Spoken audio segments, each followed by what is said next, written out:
So hi welcome back to our channel. ఏంటంటే previous వీడియోలో personal, real, nominal accounts గురించి concept క్లియర్‌గా explain చేసుకున్నాము ఆ వీడియోలో.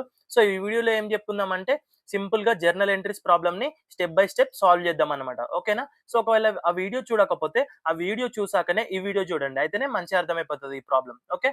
సో చూసుకుంటే క్వెషన్ ఏమిచ్చాడు ఇక్కడ? From the following details journalise the transactions. So first question చూసుకుంటే started business with cash 50,000, bought furniture for 8,000, paid rent 500, sold goods for cash 5,000, sold goods for Raju 3,000, received cash from Raju 1,500. Okay. So 6 transactions ఉన్నాయి. వీటిని మనం journalise చేయాలి. Okay. So first of all మనము answer start చేసేటప్పుడు ఈ యొక్క journalise transaction చేసేటప్పుడు బాక్స్‌లో చేయాలి. సో ఏం చేయాలి ఫస్ట్ ఇక్కడ from the following details journalise the transaction అని ఇచ్చిండు. ఒకవేళ from the following details ABC company or XYZ company అని చెప్పేసి అట్లా ఇస్తాడు. సో అట్లా ఇచ్చినప్పుడు ఏం చేయాలంటే ఇక్కడ ఏం రాయాలి?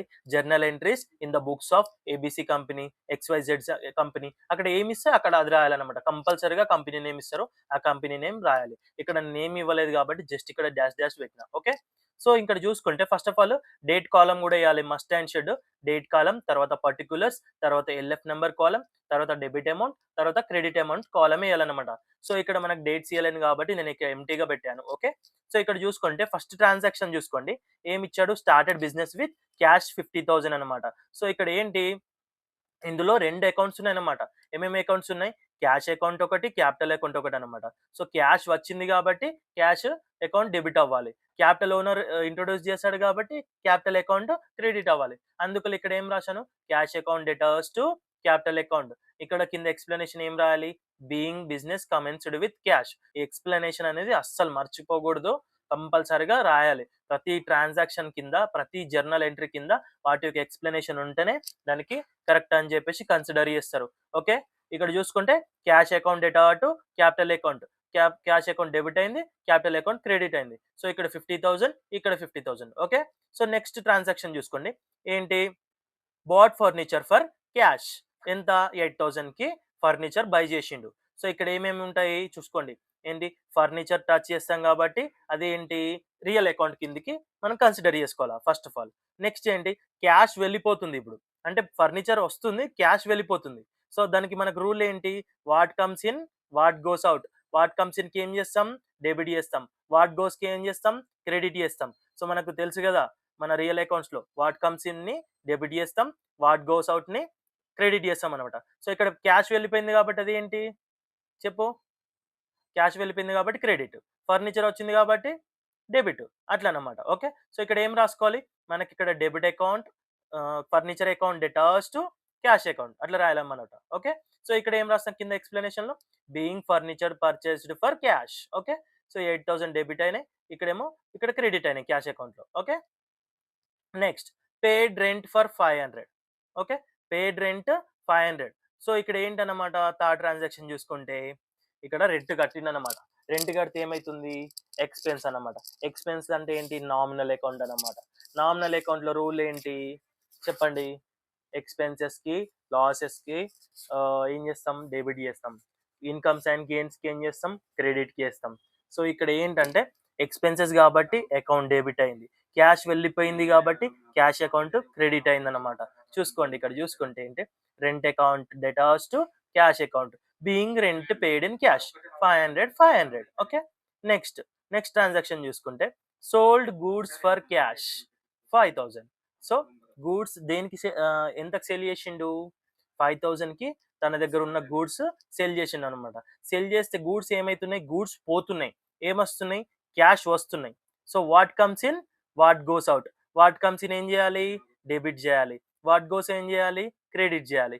అంతే సింపుల్. ఇక్కడ చూసుకుంటే ఏంటి? దేని కిందకొస్తది ఇది? Real account కిందకొస్తది. సో ఇక్కడ చూసుకుంటే cash account debtors to sales account. Being sold goods for cash అట్లా రాసేయాలి. ఎంత అమౌంట్? 5,000 debit, 5,000 credit. అంతే. నెక్స్ట్ సేమ్ యాజ్ ఇట్ ఈస్‌గా సేమ్ క్వెషన్ బట్ ఇక్కడ క్యాష్ ఇచ్చాడు, ఇక్కడ రాజు ఇచ్చాడు. Okay. Sold goods for Raju 3,000. So రాజుకి మనము గూడ్స్ సెల్ చేశాము. ఎంతకు సెల్ చేశాము? 3000కి సెల్ చేసాం. సో మనకు 3000 వస్తున్నాయి, మన దగ్గరికి 3000 వస్తున్నాయి, గూడ్స్ ఏమో ఆయనకు పోతున్నాయి. సో వాట్ కమ్స్ ఇన్ ఏంటి, 3000 వస్తున్నాయి. సో డెబిట్ చేయాలి.